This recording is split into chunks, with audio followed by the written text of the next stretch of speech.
Hey guys, here to talk a little soul music, a little R&B music. I usually say R&B, but I've noticed that a lot of other people tend to say soul. I don't know. It's rhythm and blues. It covers a wide gamut and many eras when you talk R&B, and so that's generally why I say R&B. So I had this record show up yesterday. I was on Discogs and it's in my want list. It's one of the very a handful of records that I keep in a want list. And it popped up on Angry Mom. So I actually messaged Dom. He secured it for me and then had it shipped my way. And it's the self-titled album by Candi Staton on Fame Records. This was her third LP on Fame Records.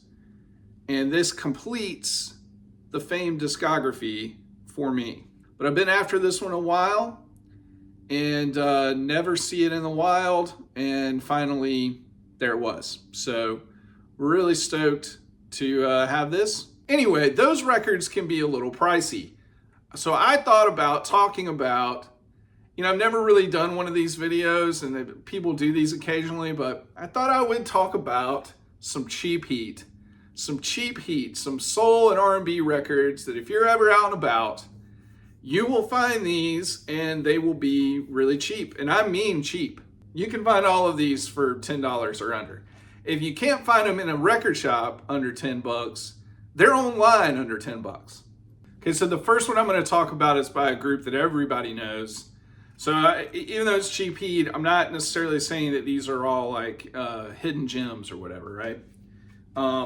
This is a group that everybody knows. It's the Isley Brothers. And I'm talking about the Brothers Isley. Now, this is on Buddah Records. This was after T-Neck, which was a division of Buddah Records. This was after they left Motown Tamla. The Brothers Isley, this came out in 1969. This was right after It's Your Thing and right before Giving It Back and Brother, Brother, Brother. Now, Giving It Back and Brother, Brother, Brother, those albums can cost you like $20, $25, maybe even more, depending on the condition. When you find those in record stores, they usually, you have to pay up for those a little bit. It's Your Thing, because of the hit, I think is priced a little bit higher, but this album, which is just as good as It's Your Thing, maybe even better as a complete album, under $10 all day long, guys. A fantastic record. The closer, Feels Like the World, knocks me back every single time. Really funky, really soulful. Everything you want from this era of the Isley Brothers on this record. And, like I said, under $10. A lot of you probably already have this one. I'm in bad shape. Since you've been gone, I stare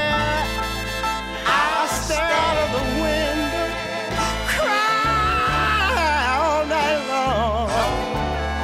Oh, it feels like the world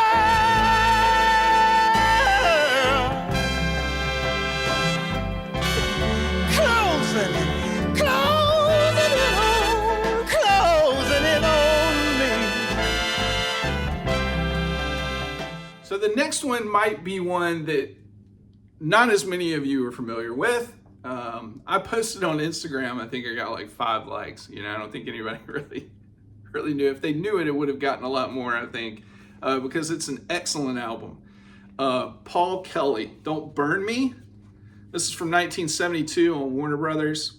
Now, Paul Kelly, his voice, it's not like the greatest. It's not the upper echelon of soul singers. He sounds a lot like a lot of other soul singers that are very popular and well known. That said, the songs are really great. The production is really great. The arrangements are really great. It just has that groove, that kind of perfect Southern soul groove, right? It was produced by, what's his name? Buddy Killen. And he had worked with Buddy Killen before this record in the late 60s, and they recorded some singles in Muscle Shoals. But this album was recorded in Nashville. Paul Kelly, I think, was one of those guys that was known more as like a songwriter, and not as much of a performer. And so I just don't think he got as much support from the labels. And if you left me today, all I could say is I could never love nobody like I'm loving you. Never, never. I could never love nobody like I'm loving you. Like I'm loving you. So the next one I'm going to talk about is another artist that everybody should be familiar with.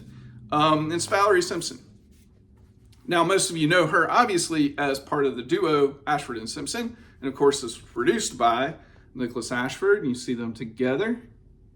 Now, this is her second solo record on Motown Tamla. Ashford and Simpson got started as a songwriting duo for the Wind label back in the 60s. This one all day is like a $5 record. And it's way better than a $5 record, I think. It's a classic kind of like 1972 sound. Fantastic photo on the cover. I love it. Yeah, I think this is a great record. Valerie Simpson. Just to see you, there's just something about you that makes just to see all that makes me wanna know just a little bit more. Just to see, and maybe I'll get myself together and walk on through the door. See what the end's gonna be. Believe I'm gonna take this ride, baby. Take it to the end of the road. Believe I'm gonna take this ride. Now, this is a group that a lot of you should know. They're famously known as more of like a backing vocal group. They did record like a few singles in the 60s. I think really their more well-known one, even though it never really charted as a hit, was Good Good Lovin'. And of course, I'm talking about the Blossoms. This is the singing group of Darlene Love, Fanita James, and Gene King. Now, the Blossoms had kind of like a rotating cast of members over the years. And again, they kind of recorded under a lot of different names, depending on, whose record they were brought in to sing on. And this was the only album that they ever released as a group. And it didn't come out until 1970, what is it, 71, 72?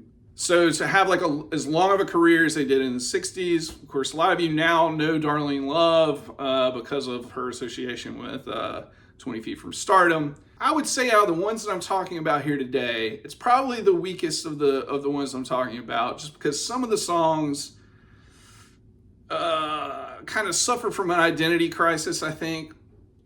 But the title track, Shockwave, is outstanding. And the arrangements are by Gene Page, partner of Barry White's.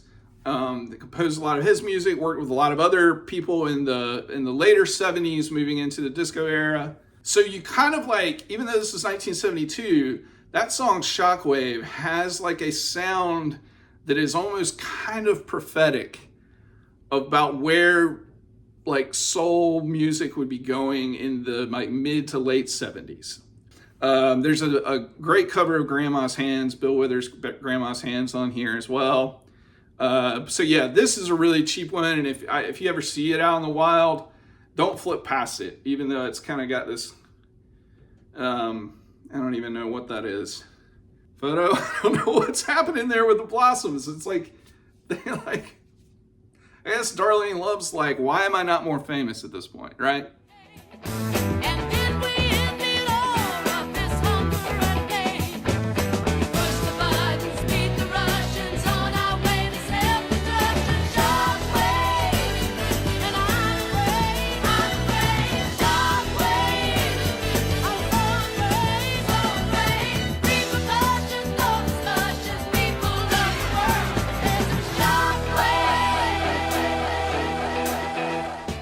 last one I'm going to talk about, I actually was listening to the first record by this artist the other day, and I was like, you know, I've got the other one too, and it's really just as good. It's on Westbound.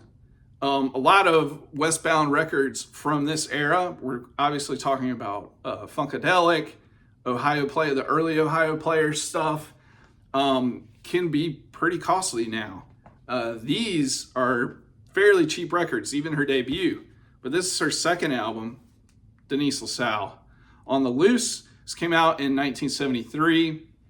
Man, Denise LaSalle, first of all, a songwriter, like came up as a songwriter. On her first album, she wrote 7 of the 11 tracks. She comes from almost the same kind of cloth as like somebody like Ray Charles, right? Gospel, blues background, also fairly influenced by country. She does a cover of the Harper Valley PTA on here. And a lot of her songs that she wrote coming up were kind of influenced by country. But this is an excellent, excellent record. I think that Denise LaSalle is one of the more overlooked female artists in all of the history of R&B and soul. Now, I think some critics have written that her voice wasn't up there with like, you know, Aretha or Candy Staten or Gladys Knight or whatever. That's more of a kind of like subjective opinion, right? The thing that's so cool about Denise LaSalle's music is it's like this mix of Southern soul and very rooted in blues, you know? She's almost kind of, in a way, like Bobby Bland, you know? Bobby Bland was, by and large, an R&B artist, but he came up in the blues scene, and he did a lot of records with other blues artists.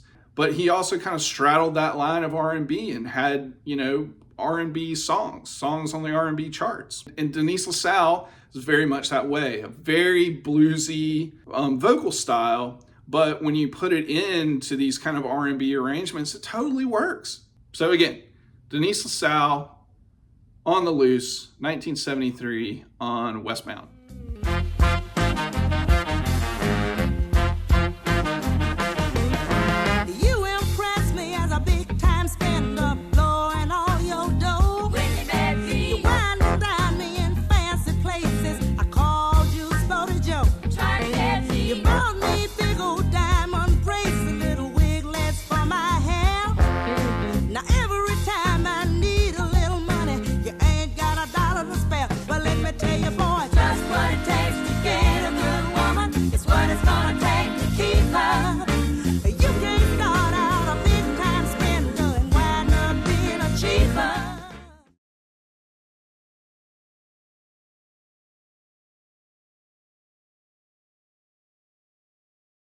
Plan on seeing me again sooner than later.